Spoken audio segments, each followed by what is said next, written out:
Welcome to True Crime Garage. Wherever you are, whatever you are doing, thanks for listening. I'm your host, Nick, and with me, as always, is a man that knows that it takes a little more than a week to prepare a good impromptu speech. He is the captain. I will speak at weddings and I'll speak at funerals. Just call my agent. It's good to be seen and it's good to see you. Thanks for listening. Thanks for telling a friend.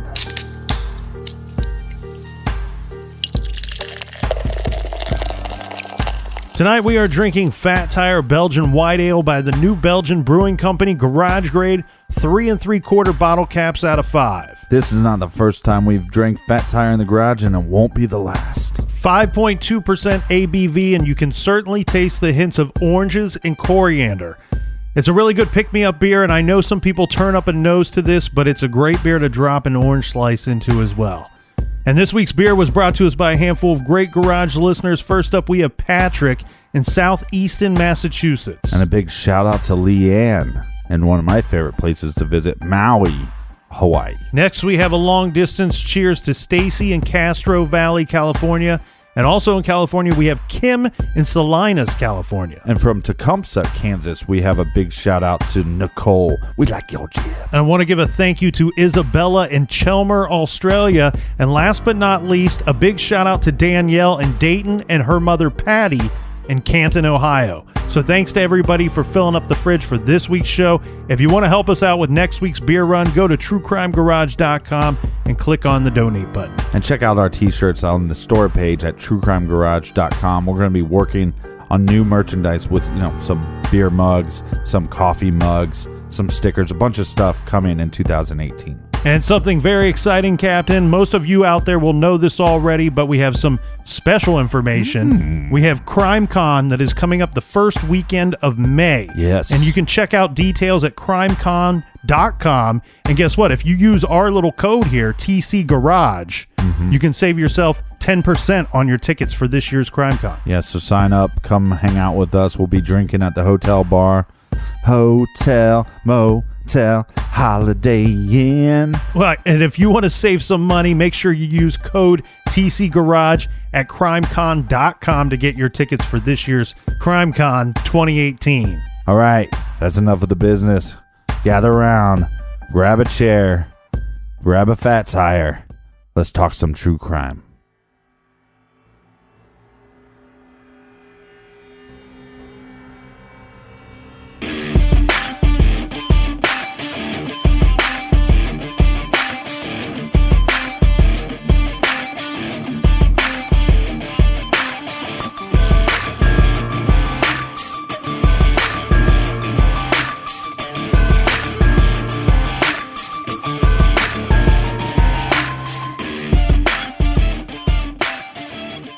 In January of 1984, someone or someones, they were going around to different homes and attacking people in their homes in the Aurora and Lakewood, Colorado areas. Now, one thing we have tasked ourselves with for today, Captain, is there are several common questions regarding these attacks. Now, we should lay it out here quickly before we get to the questions, but in the first attack, we have a husband and wife that are attacked in the middle of their night, in the middle of the night in their bedroom. Right. They both survive the attack. The second attack happens just days later, where we have a 50-year-old woman who's attacked inside of her townhome. She's raped and killed. The third attack, a woman is sexually assaulted and attacked in her garage. She basically has no memory. Yeah, she's in a coma for weeks. Yeah, of the attack or the attacker.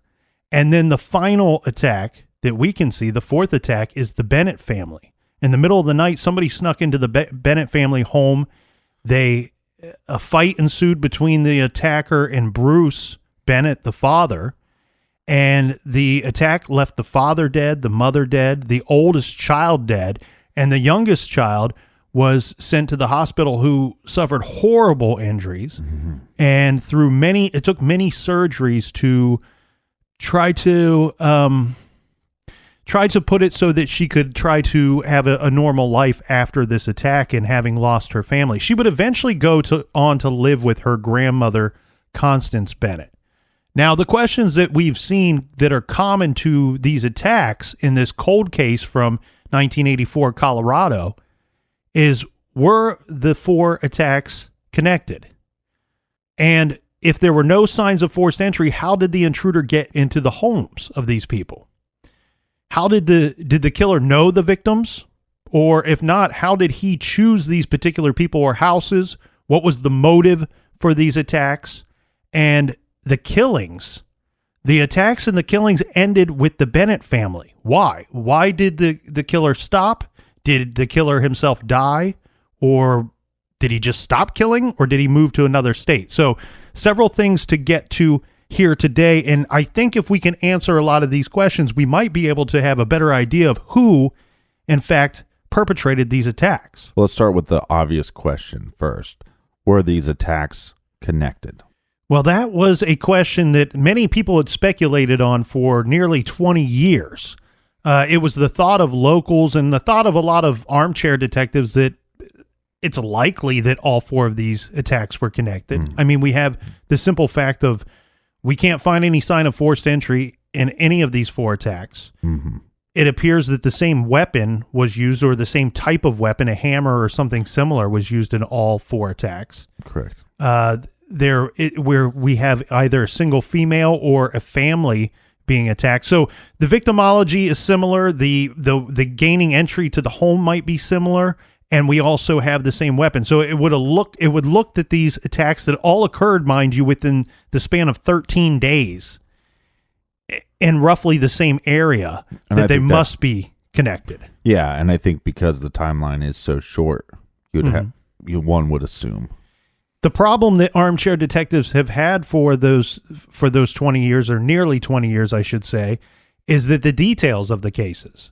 We don't have hardly any information regarding the Hobbinschild case, and that could be the first attack.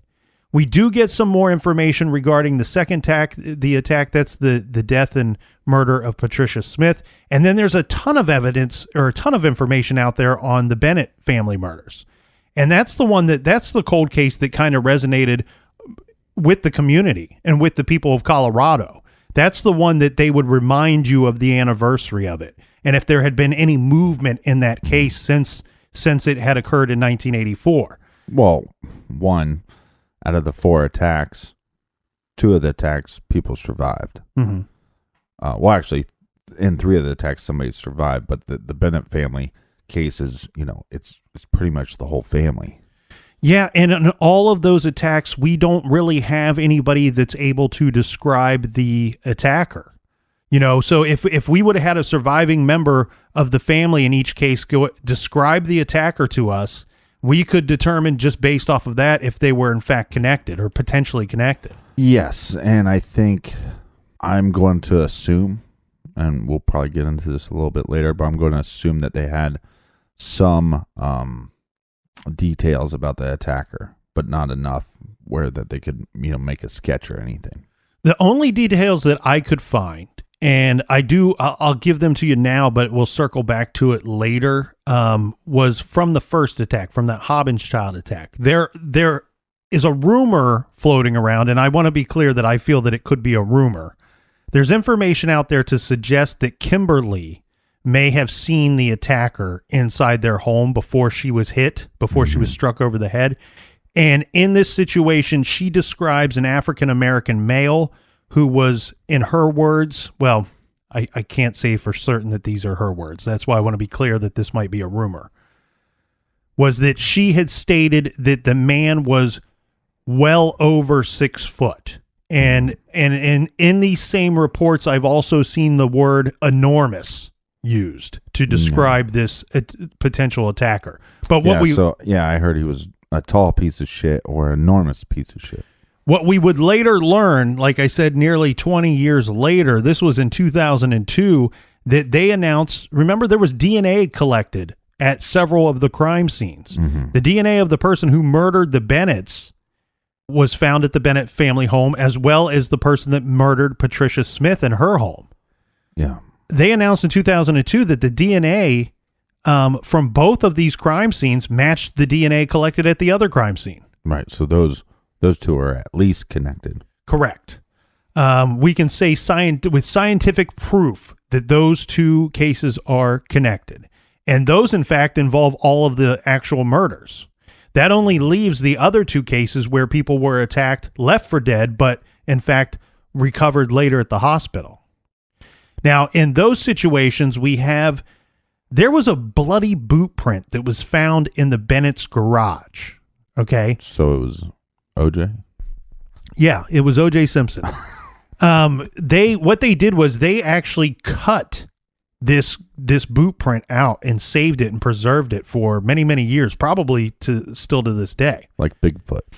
The thing here is there was a similar, if not identical, boot print that was left in the garage of Donna Dixon. Mm-hmm. So that would connect that one as well. Yeah, I found 2 reports of this. So obviously this is not something that has been widely reported, but it appears that we have scientific evidence that all the murders are in fact connected. And it's very likely that whoever attacked Donna Dixon in her garage was the same person that killed the Bennett family.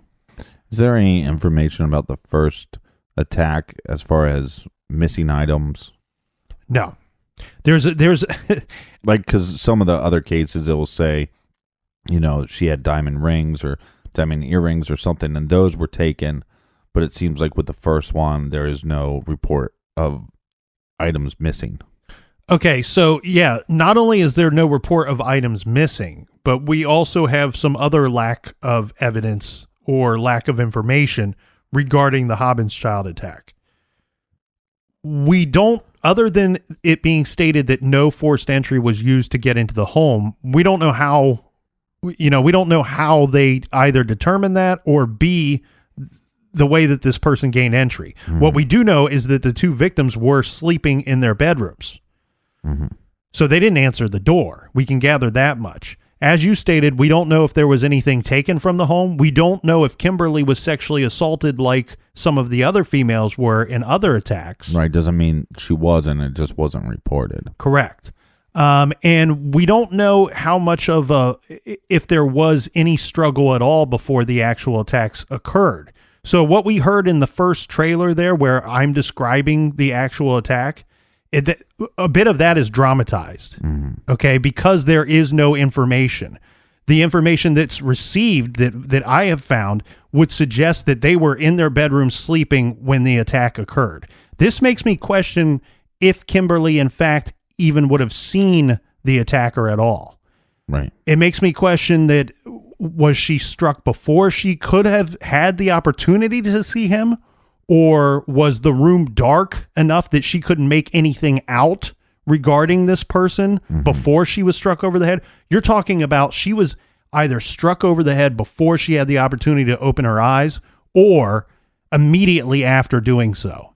And suffering such a terrible head injury also would make you question, or me anyway, question the validity of what she thinks she may have saw. Yeah, you're not calling her a liar. You're just saying, again, who knows? I mean, the attacker could be wearing a mask. The attacker could be wearing face paint. Mm-hmm. If you're breaking into a house at night, is it really that absurd to think that maybe the person would be wearing face paint? You wake up. Or a ski mask. Ski mask. You wake up, you're in the dark, your eyes are adjusting. Maybe she believes she saw an African-American male. But like you said, I'm with you. How much can you trust what information she's putting out there? I'd say probably none of it. We know that this was the middle of the night. We know that this attack occurred in January of Colorado. I can't state what the exact temperature was that night, but I can tell you that I wouldn't put it at a question that the person was wearing something to cover their face, not only as a disguise, but to protect themselves from the elements. It being January in Colorado. Anyway, so the other thing though here, Captain, is I came across 2 detective interviews that occurred over the years. Both of them have stated several times during these interviews that they believe that the Bennett family murders were connected to 2 other cases. One that we said was proven by DNA, and the second one, they wouldn't say it directly, the Donna Dixon attack, but I'm assuming that's what they mean, that they are pretty convinced that the 3 of them are connected. The problem, as right, we're because pointing of the- out, is the Hobbinschild attack has so little information. Right, but their evidence is the DNA connection and the boot print. Yes. Mhm. Okay, so this is pretty interesting here, Captain. Armed with the DNA evidence that they announced in 2002. Now let's go to June of 2002. The then district attorney Jim Peters, he obtained a John Doe arrest warrant charging John Doe, this would be the person whose DNA was left at those two crime scenes, with 18 counts, including 4 first-degree murder charges and a bunch of sexual assault charges. Why is this important? Because this is interesting because they have this person's DNA. They don't know who he is. But when there's an opportunity that at some point this guy could commit another crime, could get picked up for some reason where they would be required to take his DNA, enter that information into certain databases, and it would link the two. Now, the problem here is if he were arrested in Aurora or Lakewood, it's very likely that they would keep him immediately. The thing here is, let's say this guy committed a crime in Maine or in Florida or in Washington, and he's picked up somewhere and they collect his DNA and it hits in one of these databases. Well, now the local authorities of wherever this man is arrested can go, you know what? We know we only picked you up on a DUI and we would typically release you for this, but we can't release you because there's an arrest warrant for you in the state of Colorado. Right. So he would be held until he could be extradited and charged with these and brought to trial. But there was another thing learned by this, right? Yeah, by the release of the DNA being connected between the two cases. The other reason why this is so valuable, and one thing that they told us when they released this information, was that the police actually spent a lot of time when investigating the murders of the Bennett family members. They spent a ton of time looking at actual family members of the Bennetts of having committed this murder, Right. the triple murder. Because it was so heinous. Well, not only that, but I think it's more for this point that earlier that night, that same night that they were attacked, just hours before, they had that birthday party. Right. Where they had a bunch of people that they knew and a bunch of family members to their home. And I think that the police were working on a theory that maybe either someone had returned to the home, like I could go back to the home hours later and go, "Hey, I forgot my hat," or "I forgot my coat," and gain entry into the home that way. Yeah, or you could be like, "I forgot my wig." The other thing, though, too, is the thought that maybe somebody had concealed themselves somewhere in the home, waiting for the family to go to sleep, and then decided to attack them in the middle of the night. The DNA evidence was used to test against people that they were looking into, whether it be Bennett family members or people that knew the Bennetts. Maybe it's people that worked at the family furniture store. They were able to use this DNA to clear those people. And with this information, we could definitively say that 3 of the 4 attacks are connected. Then the question becomes, how did this intruder get into the house if there's never a sign of forced entry? Okay, so I was able to track down a couple of different news articles that took place that were written well after the crimes took place. This is from 1994 from the Rocky Mountain News, and I'm not going to read the entire article, but there are some things that I think that we should highlight here. And in this article, the person that is being interviewed is Constance Bennett. Now, in this article, she's going by Connie. I'm assuming that that's what her friends and family actually called her. But she's recounting what took place 10 years ago from this interview. And she's stating that the next morning, when the couple had failed to show up at work, she remembers thinking that she better go check on them because of something like carbon monoxide poisoning or a carbon monoxide leak in the house. Yeah. She stated that when she arrived at the home, she walked up the sidewalk. She saw Deborah's purse lying on the front lawn with its contents spilled out. Once inside the home, she found Bruce inside the bloody, spattered house on a stairway leading from the main floor to a lower level. He was bludgeoned and his throat was cut. This is a direct quote from Constance or Connie stating, "I called 911. I couldn't remember the address," she said. "I had to run outside to get it. I was hysterical, I guess." And we'll get back into a bit of that in a little bit.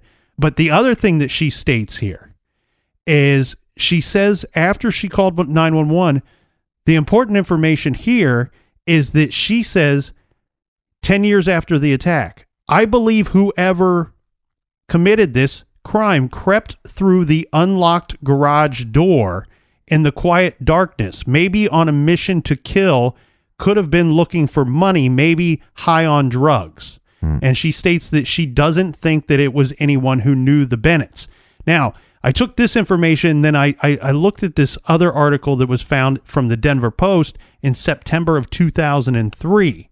And this article is different. This one is written by a neighbor who is kind of, he doesn't talk so much about the crime itself. Yeah. But he's kind of talking about the neighborhood and about his family and what having lived next door or lived across the street from this triple homicide and how it has affected them and their neighborhood.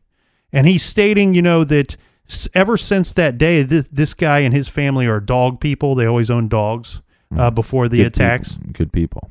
He said that they own Irish setters. Mm-hmm. They had always had Irish setters before, but now after the Bennett family was killed, that they own Dobermans, that they got a more aggressive dog because of this attack. Now, the thing here is, though, that he states he had been watching A&E's Cold Crime Files one night before writing this article. And he stated that he thought that the almost forgotten Bennett case was would be perfect for this TV show, A&E's Cold Crime Files.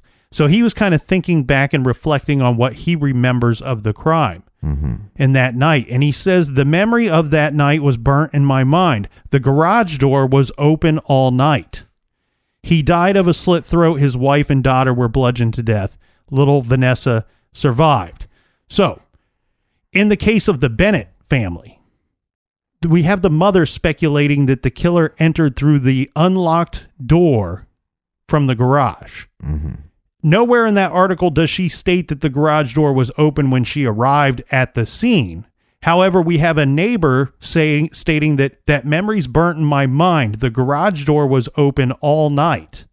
So what I think we can gather from that is that it's very likely that the Bennetts accidentally left their garage door open. Most people don't lock the man door that goes from your whatever room into your garage. That's sexism. And it's likely that the killer walked in through the garage, through that unlocked door, and started walking into the home, caused some noise. He woke up the family. And Bruce comes down the steps and they fight. Now, the reason why I read that other thing about Constance saying that she called 911 but couldn't remember the address, remember, they had only moved into that home about 3 months before they were attacked and killed. So it's, not unheard of that the mother wouldn't remember the address. They had only lived there a short time. But the reason why I read that bit was one thing that I had always wondered about this case, Captain, was if this fight would have taken some time between Bruce and the attacker and the intruder. I had always wondered why Deborah, his wife, hadn't called 911. And I had always speculated that possibly the killer, before entering the home, had cut the phone line outside. We now know that wasn't the case. He never cut the phone line because that's the same phone line that Constance later used to call 911 to report her son and his family having been attacked. Right. Okay, so how did the killer gain entry into these different homes? I think here, we can't say with definitive proof that he entered through the garage door, but then I started looking at the Patricia Smith case. Mm-hmm. Remember, she lived in a townhome. And I guess when I pictured this in my mind, I was picturing, like a condo. But what I started doing was I got on Google and I Googled her address. And I couldn't find that. Creepy. it would only show me like the bank of townhomes, let's say. You have the main street there, and then you would turn in and you have multiple townhomes. They all share the same numbered address, but they are distinct by a letter. So I couldn't confirm which one was actually hers, the home that she was killed in. What I could confirm was looking at that bank of townhomes, they all had garages.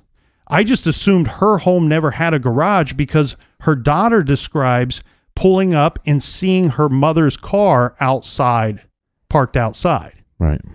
That doesn't mean that she didn't park her car outside, open the garage door, and then go in through the door, leaving that door unlocked. Right.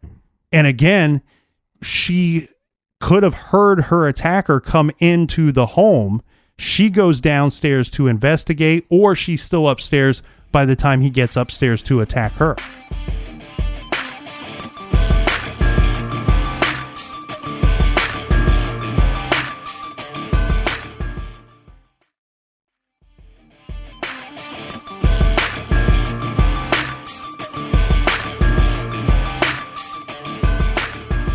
All right. Cheers, mates. Cheers. A little more information here, Captain, before we get back to our questions that we want to answer for this. The Aurora Cold Case Squad, there is a detective there, Steve Connor. He asked the Parabon Nano Labs company, this is a company based in Virginia, to use its newly developed technology to create an image of the perpetrator based on DNA predictions to determine the suspect's ancestry, eye color, hair color, freckling, and face shape. Now, remember, some of you will remember we've discussed this on cases before. This is newer technology, and they had DNA from 2 of the crime scenes. This is that snapshot DNA imaging. And we've discussed this on several other cases. One that comes to mind is the April Tinsley case. There are some things to discuss here, Captain. The images generated as requested by the detective show what the perpetrator may look like. Key word here we need to use is may look like. But it shows what the perpetrator may have looked like at the ages of 25 and 55 years old. Now, keep in mind, we don't know the age of the offender. These are just 2 ages picked by the detective at his request. Yeah. There's a part of me that likes that they do this, but the more information I find about this, because basically what it's doing is it's coming up with a composite sketch based off of DNA. But this DNA doesn't tell you it only tells you, it's so vague. So it's almost to me where it's like, do the DNA test, do a description, but I don't necessarily think they should do an actual drawing. Well, you're right there, Captain. I actually think they should do the drawing, but the reason why I say that you're right is that as much as this could help your investigation locating this perpetrator, it could hurt you in a sense that there's a chance that the actual offender today may not resemble either of these pictures given. And meaning it could hurt you in the fact that where you and I on the street might look at a guy and say, you know what, I know he lived in the Aurora area back in 84 and he suddenly moved and he's been here for 30 years, but he doesn't look anything like the guy. Well, why would he not look anything like the guy? Is because you have some pretty generalities here of based off of what the person would look like. Let's say the older image showing him at age 55. Well, this is showing this to me. It only shows the face, from the neck up. And this appears to be somebody that would be of average weight. Well, one thing that would change his general facial appearance simply would be if he was thinner than this or more heavy set than this. Yeah. Also, you can't factor in how hard of a life has this person lived. Is this somebody that's been drinking constantly for the past 30 years and may have wrinkles and not look anything like this, or a smoker, or somebody that's tan, or what if he was using his apartment for a place for smokers to go to? Yes, we've seen the effects that has had on Cosmo Kramer. Hideous, Jerry. Hideous. Look away. So the cold case detective, he states that one thing he wants us to focus on is not so much the image that has been created, but that we should focus more on the physical description that is given because of this information.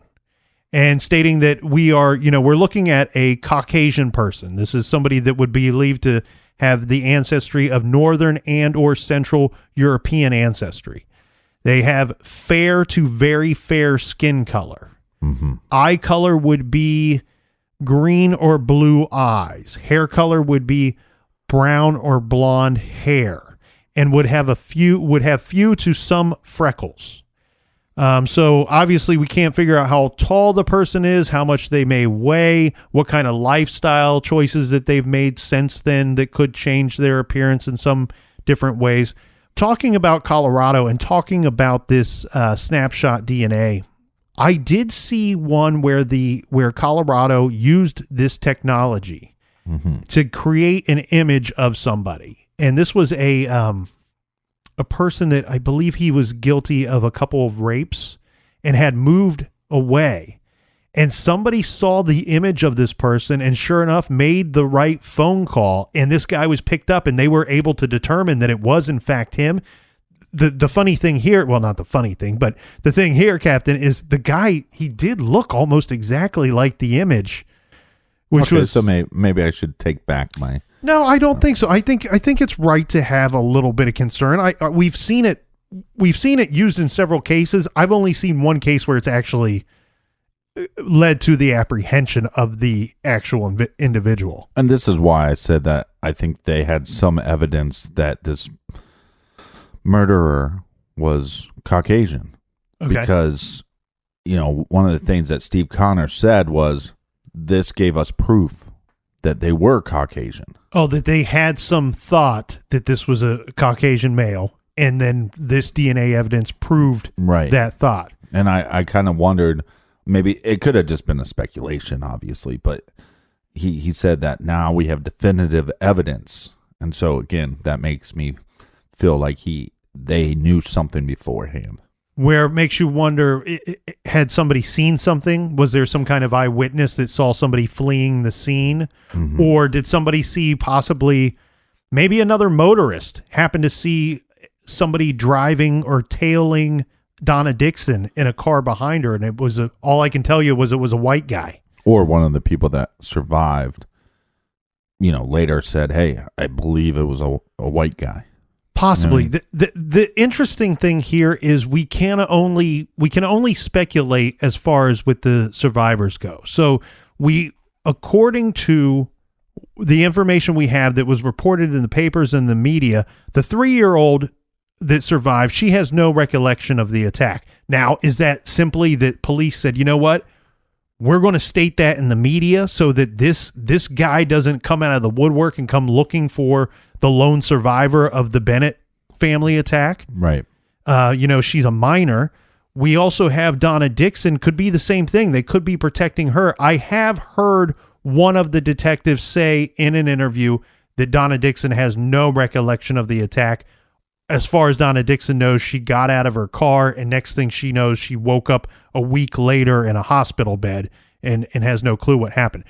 You bring up an interesting thing here, though, because we said earlier that there was some loosey-goosey information out there that possibly Kimberly Hobbinschild had stated that the attacker that attacked her and her husband, James, in their bedroom that night in January 1984 was a large African-American man. Mm-hmm. And with this DNA evidence, what that would point out to us is one of two things. Either A, this is not connected. These 3 other attacks are not connected to the first attack. Right. Or B, for whatever reason, she thinks that she saw a black man and it wasn't possible. It was actually this guy, and it's all 4 of them are connected. Well, and after 170 some episodes. Yeah. With you, I'm starting to learn a couple things about what fascinates you about cases, and you're a sucker for letters. Yeah, well, yes, I am. If I'm a sucker for love letters. when a killer would communicate with the media or the police, whether it be letters or through phone calls, and you're kind of in a roundabout way getting to what I know, we need to get to at this point, is the bloody letters that were left at the Bennett crime scene. Yeah. And could this be, when we say letters, though, we mean, could this be the name of the killer that was left on the body of one of the victims? This wasn't released to the public until 2015. The way that this works is this. So when the killer lifted Melissa's body, this is the 7-year-old, when he lifted Melissa's bloody body from her bed, there were letters embroidered on this person's shirt that were transferred in blood to the little girl's pajamas. Mm-hmm. So investigators have always believed that the letters could identify the killer's name or possibly the business where he worked or had worked at one time. This was something, regarding the release of this information, this was something that police and detectives, they debated for many, many years on whether or not they should release this information to the public. Yeah. Because, okay, so the arguments for both sides would be, one, the killer is probably very likely unaware that he left this evidence at the crime scene. And this could be deadly information when you find this person and you have him in the interrogation room. Once you finally present this information to him, how's he going to be able to explain it away? Right. So that could help to make an arrest. Then on the other, you have where if he knows about this information going into the questioning, he may come up with a plausible excuse or just be set off ready to deny it emphatically from the get-go. Right, because he knows the information's out there. So regarding this was something that the police actually worked on. Right, but the other side of the coin was that if you don't release it, that you have such a time gap that, if he worked for a business that is now closed, or closed way back in, let's say, 85, then like if you would have released this information in 85 or 84, that more people would be aware of this business. Right, and you have 30 years that have gone by the time they finally do release the information. This information may be no good to maybe it was only good to somebody that's not around anymore. Right. That could have provided you the proper tip. The police, they did work this information for quite some time before releasing it to the public. They actually sent it to 2 different labs to try to decipher what the letters were or what they actually said. They sent it to a Canadian lab who came up with the letters PETAW-C as in cat. So PETAW-C. Now, the strange thing here, though, Captain, is they sent it to, like we said, 2 labs. The other was an Arizona lab, which came up with something completely different. They came up with RICHAR. So the second, AICHAR, could be like the name Richard or Richards or Richardson. So why would they come up with 2 completely different things? Well, okay, you got to keep in mind a couple of factors here. First of all, the obvious that would be something you and I and other garage listeners could probably figure out is, depending on how the killer picked up this girl, how he was holding her when they transferred the letters transferred in blood, could mean several things. Either the letters would be upside down, they would be backwards, simple things like that you and I and others could fairly easily figure out. Right.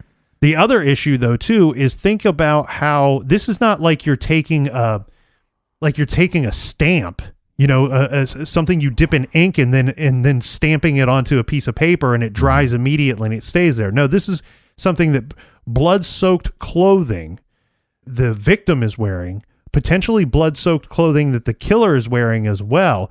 There could have been, and there's hours before the bodies are discovered. So you're talking about swelling of these letters. You're also talking about distortion of these letters.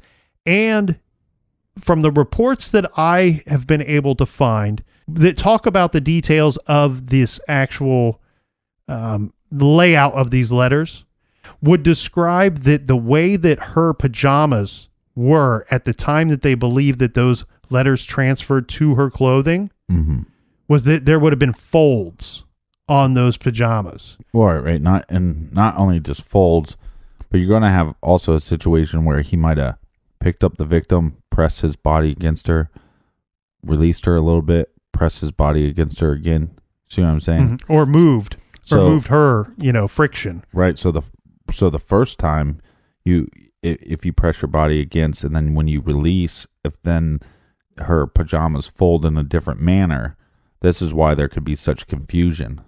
Right. So again, the two that the labs came up with, one is PETAW-C and the other is RICHAR. Very interesting stuff here. It doesn't really lead me to anything. But then again, I'm also not aware of companies back then. Companies in the area back then in 83, 84. I do like the chance of a possible name of Richard or Richards or Richardson, something to that effect. But back to our questions, Captain. We talked about the DNA, connecting some of these cases. We've talked about how would the killer gain entry to the homes with no signs of forced entry. Personal belief of mine is that the killer came in through the garage door. I know that when you and I are roughly the same age, and I know in my neighborhood growing up when I was a kid, oftentimes you could tell if your friend and his family were home during the daytime by simply looking out your door or going down the street on your bike and seeing if their garage door was open. Yeah. When I was growing up, and I grew up in the late 80s, early 90s, late 60s. And so I wouldn't be surprised if it was a similar situation in this neighborhood in Colorado, in these neighborhoods in Colorado. And you could simply have a situation where the Bennetts, having a busy house full of people for the birthday party, forgot or failed to close the garage door for whatever reason before going to bed. Right.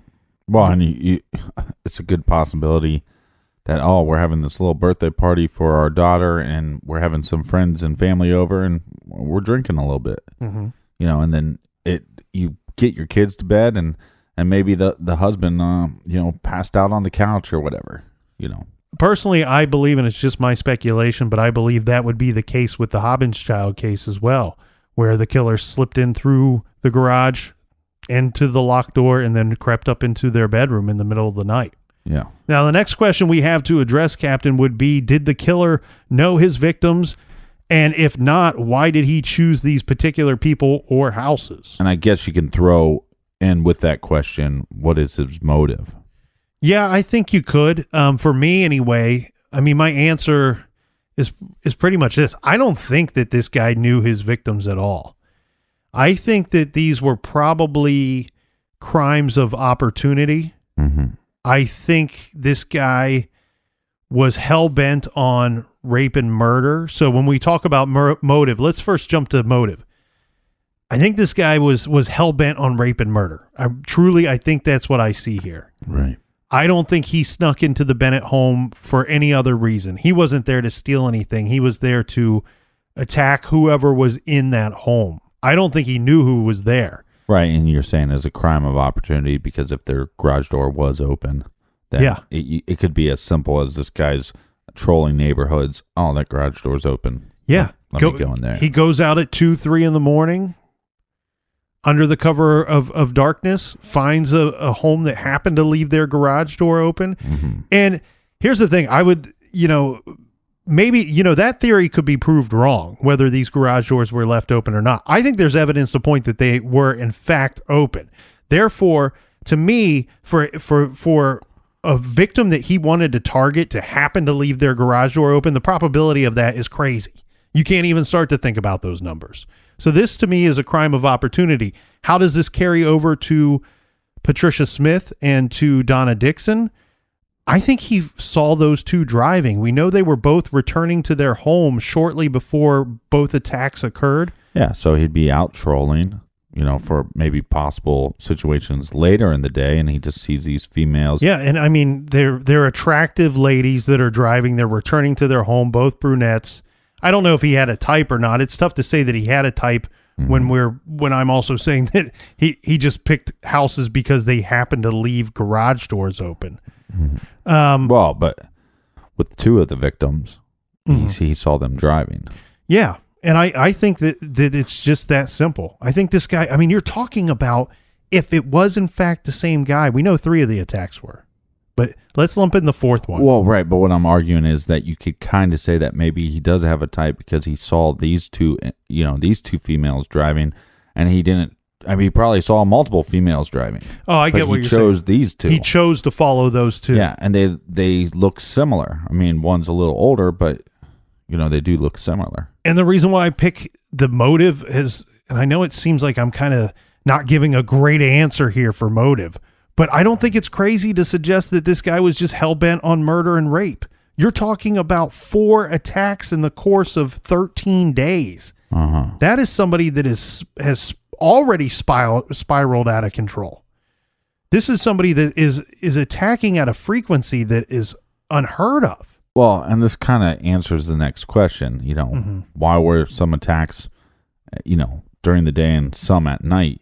And really, like you were saying, it could just be opportunity. Yeah, we can't really, whenever the opportunity arises for him, whenever he doesn't have to be accountable for his time or whereabouts, right, and he sees a potential victim, whether it be women that he's followed in cars or homes that appear easy to get into, he strikes. And that makes him an extremely dangerous and scary individual. Yeah. We're talking about nice communities too. And whether it be a nice community, poor community, bad community, whatever, these are vicious, horrible crimes. Yeah. So then I guess the final question is, then why did they stop? I mean, obviously this person is a monster. A monster like this just doesn't just stop. Because they seemingly have stopped. And when we say that, the thing here is they have stopped in that area, and we can say that for certain. The other thing is they have his DNA, and they have his DNA on file. If somebody crept into somebody's home in the middle of the night and murdered a family and left his DNA there, whether it be 15, 20 years later, right, on the other side of the country, we're going to know that this killer didn't stop. So but they might have escalated. You have a lot of factors to throw in there, I think. Well, I think the first factor you throw in is that the last quote-unquote hammer slayer attack, again, Bruce put up one hell of a fight. And maybe this murderer said, you know what? That's too risky. I can't take that chance anymore. This hammer thing doesn't make any sense anymore. Because if I'm faced with somebody like Bruce again, I might not come out the victor. Right. And so they could change, the way in which they, the weapon they use in the murders. They could change the weapon that they use or stop altogether. The intruder also may have occurred an injury during that, because you're right to point out the Bennett. And I don't think that that's I think that there's plenty of proof there that there's good reason why that potentially may have been the last attack, or certainly the last known attack, because the major thing that's different between that attack and the previous 3 attacks is he actually has to fight with somebody. Yeah. We got to put in some other factors here. So it's 1984, right? We don't know much about DNA at the time. Yeah, they collected it at 2 of the crime scenes. He may have most likely left it as a result of the rapes that occurred at those 2 crime scenes. The thing here is, though, that I keep kind of going back to is this guy, whoever was doing this, these are extremely risky crimes that this guy is committing. These are extremely risky attacks and murders that he's committing.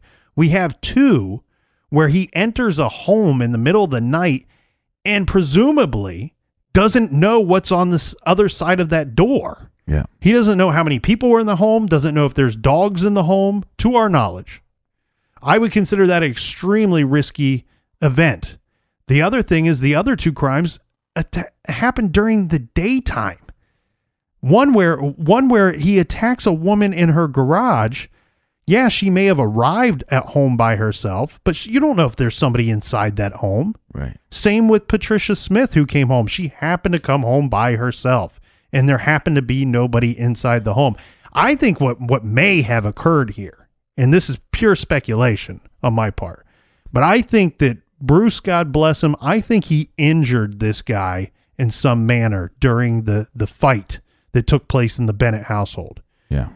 I think this guy might have been injured and chose to move elsewhere or attack elsewhere because of this injury. I think that the injury could have been a giveaway.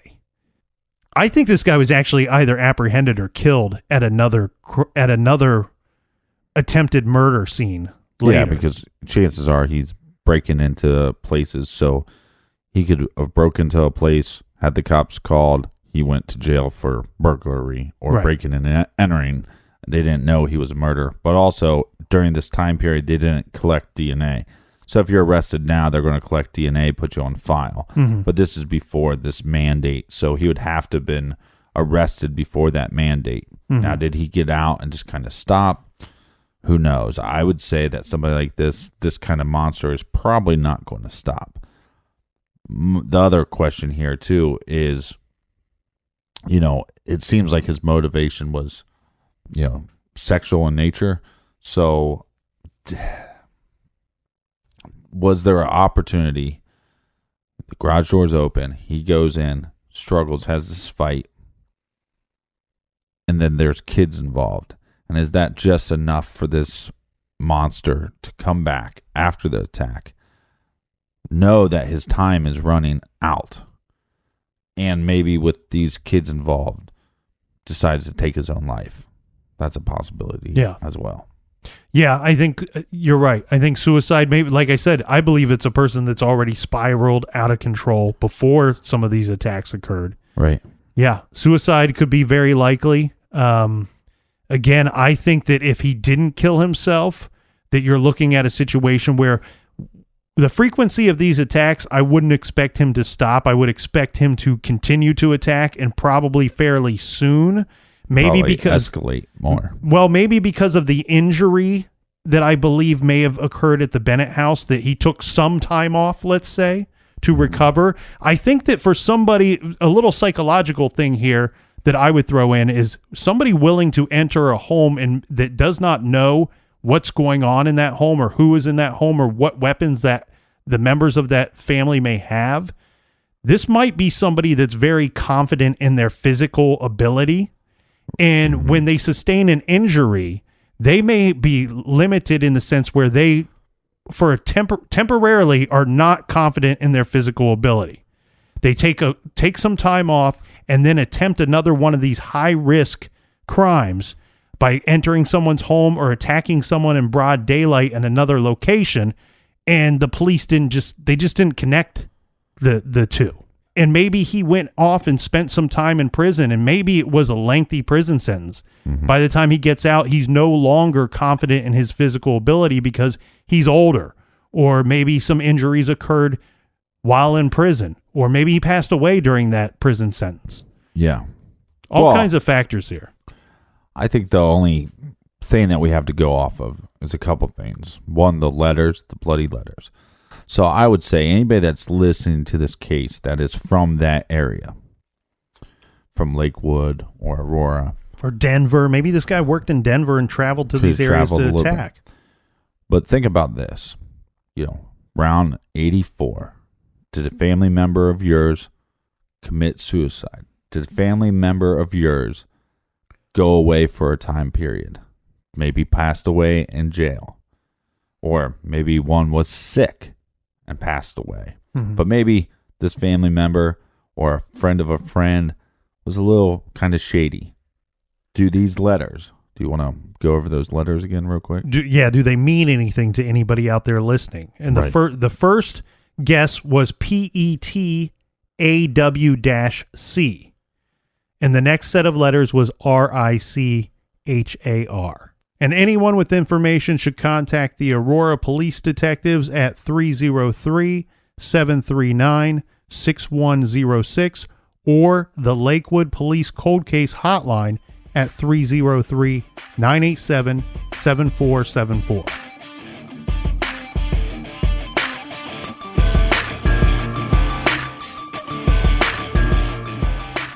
All right, Captain, we want to thank everybody for listening. Thanks for filling up the fridge. Thanks for all those little donations. You know, it helps keep the heat on in the garage, and it's freaking cold, my friends. So everybody, you stay warm out there. Until next time, be good, be kind, and don't litter.